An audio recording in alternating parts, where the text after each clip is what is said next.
Hi friends, welcome back to our channel.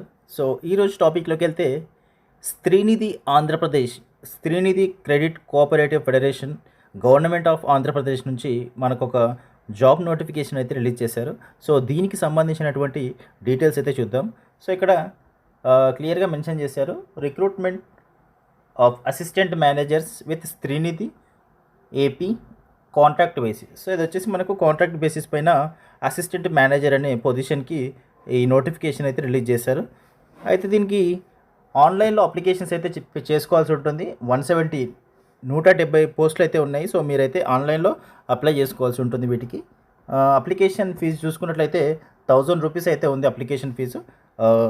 ఈ 1000 rupees pay చేసి మీరు ఆన్లైన్లో అప్లికేషన్ చేసుకోవాల్సి ఉంటుంది. సో స్టార్టింగ్ అయితే మనకు జూలై 7th అయితే ఆన్లైన్ అప్లికేషన్ అయితే స్టార్ట్ అయింది. సో లాస్ట్ డేట్ కనుక చూసుకున్నట్లయితే మీకు జూలై 18th వరకు లాస్ట్ డేట్ అయితే ఉంది. సో ఆ లోపు మీరు అప్లై చేసుకోండి. అయితే నెక్స్ట్ రిక్రూట్మెంట్ ప్రాసెస్ వచ్చేసి మనకి ఎలా ఉంటుందంటే, సో పోస్ట్ వచ్చేసి అసిస్టెంట్ మేనేజర్ కాంట్రాక్ట్ బేసిస్ అయితే ఉంది. తర్వాత 170 వేకెన్సీస్ అయితే ఉన్నాయి. సో మీకు జాబ్ వచ్చేసి ఆంధ్రప్రదేశ్లో ఎనీవేర్ అయితే ఉంటుంది. సో దీని క్వాలిఫికేషన్ కనుక చూసుకున్నట్లయితే డిగ్రీ అయితే ఉండాలి. సో అది వచ్చేసి మీకు యూజీసీ లేదంటే ఏఐసిటి అప్రూవ్డ్ అయితే ఉండాలి. తర్వాత మీకు June 1st 2025 వరకు మినిమం 21 ఇయర్స్ ఉండాలి, మ్యాక్సిమం 42 ఇయర్స్ అయితే ఉండాలి. సో 21 to 42 ఇయర్స్ లోపు ప్రతి ఒక్కరు అప్లై చేసుకోవచ్చు. అలాగే ఎస్సీ ఎస్టీ బీసీ వాళ్ళకైతే 47 ఇయర్స్ అయితే ఉండొచ్చు అని చెప్తున్నారు. ఒకవేళ పీడబ్ల్యూడీ క్యాండిడేట్స్ ఉంటే వాళ్ళకైతే 52 ఇయర్స్ వరకు అయితే ఉంది. అలాగే ఎక్స్ సర్వీస్ మెన్ వాళ్ళకు 3 ఇయర్స్ కూడా ఏజ్ రిలాక్సేషన్ కూడా ప్రొవైడ్ చేశారు. సో మీకు ఇక్కడ లోకల్ సర్టిఫికేట్ కోసం మీకు క్యాండిడేట్ లోకలా కాదా అనే దానికి మీకు ఇక్కడ 4th క్లాస్ నుంచి 10th క్లాస్ వరకు అయితే ఆంధ్రప్రదేశ్లో అయితే చదివి ఉండాల్సి ఉంటుంది స్టడీ సర్టిఫికేట్ కోసం అయితే.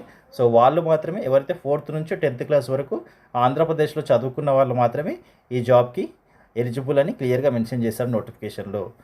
సో ఒకవేళ అది లేకపోతే మీ రెసిడెంట్ సర్టిఫికేట్ అన్న తహసీల్దార్ నుంచి తీసుకొని ప్రొవైడ్ చేయాల్సి ఉంటుంది. తర్వాత రెమ్యూనరేషన్ కనుక చూసుకున్నట్లయితే 25,520 రూపీస్ పర్ మంత్ అనేది ఇస్తున్నారు శాలరీ రూపంలో. దాంతోపాటు మీకు అదర్ అలవెన్సెస్ కూడా ఉంటాయి. సో కాంట్రాక్ట్ బేసిస్ ఇది 1 ఇయర్ అయితే క్లియర్గా మెన్షన్ చేశారు. 1 ఇయర్ పాటు ఉంటుంది మీకు. అయితే సెలెక్షన్ ప్రాసెస్ ఎలా ఉంటుందంటే మీకు ఇక్కడ క్లియర్గా మెన్షన్ చేశారు. So all the applications received from the eligible candidates will be short listed for interview. So first అయితే మీరు అప్లికేషన్స్ పెట్టుకున్న తర్వాత దాంట్లో షార్ట్ లిస్ట్ చేస్తారు. షార్ట్ లిస్ట్ చేసిన తర్వాత ఇంటర్వ్యూకి అనేది పిలుస్తారు. సో మీకు 75 మార్క్స్కి అయితే అకాడమిక్ బ్యాక్గ్రౌండ్లో 75 మార్క్స్ అయితే ఇస్తున్నారు. సో అది వచ్చేసి మీకు ఇక్కడ క్లియర్గా మెన్షన్ చేస్తారు. సో ఎస్ఎస్సికి 10 మార్క్స్ అయితే ప్రొవైడ్ చేస్తున్నారు, ఇంటర్మీడియట్కి 10 మార్క్స్ అయితే ఇస్తున్నారు, డిగ్రీకి 30 మార్క్స్ ఇస్తున్నారు. అలాగే మీకు ఎంఎస్ ఆఫీస్ కానీ కంప్యూటర్ నాలెడ్జ్ కానీ ఉండాలి, దానికి అయితే ఒక 5 మార్క్స్ అయితే యాడ్ చేస్తున్నారు. అలాగే రిలవెంట్ ఎక్స్పీరియన్స్ కనుక ఉంటే దానికి 15 మార్క్స్ అయితే ఇస్తున్నారు. తర్వాత weightage per seniority 5 marks. So ఓవరాల్గా 75 మార్క్స్ అయితే మీకు ఈ 6 పారామీటర్స్కి 75 మార్క్స్ అయితే ఇస్తున్నారు. ఈ 75 మార్క్స్ని బేస్ చేసుకొని మిమ్మల్ని షార్ట్ లిస్ట్ అనేది చేస్తారు. ఒకవేళ ఎక్కువ మార్క్స్ ఎవరికైతే వస్తాయో వాళ్ళని షార్ట్ లిస్ట్ అనేది చేస్తారు. సో షార్ట్ లిస్ట్ చేసిన తర్వాత ఇంటర్వ్యూకి అనేది పిలుస్తారు. మీకు వచ్చినటువంటి మార్క్స్ని బేస్ చేసుకొని షార్ట్ లిస్ట్ చేసిన తర్వాత ఇంటర్వ్యూకి పిలుస్తారు. సో ఆ ఇంటర్వ్యూకు షార్ట్ లిస్టింగ్కి ఎలా అంటే 1:4 రేషియోలో మిమ్మల్ని అయితే పిలుస్తారు. సో ఇక్కడ మీకు 25 మార్క్స్కి అయితే మీకు ఇంటర్వ్యూ అనేది ఉంటుంది. సో దీంట్లో మీకు ఎలాంటి క్వాలిఫైయింగ్ మార్క్స్ అనేది ఉండదు, జస్ట్ 25 మార్క్స్కి ఇంటర్వ్యూ అనేది ఉంటుంది.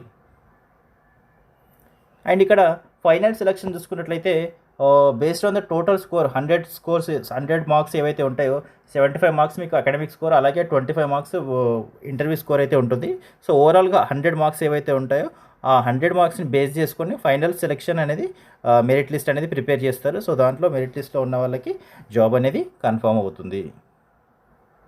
సో మీరు అప్లై చేసుకునేటప్పుడు డాక్యుమెంట్స్ అయితే ఇవి సబ్మిట్ చేయాల్సి ఉంటుంది ఖచ్చితంగా. ఎస్ఎస్సి సర్టిఫికేటు, అలాగే ఇంటర్మీడియట్ సర్టిఫికేటు, తర్వాత డిగ్రీ సర్టిఫికేటు, ఇంకా ఎంఎస్ ఆఫీస్ లేదంటే కంప్యూటర్ నాలెడ్జ్ పైన ఉన్నటువంటి సర్టిఫికేట్ ఏదైనా ఉంటుంది.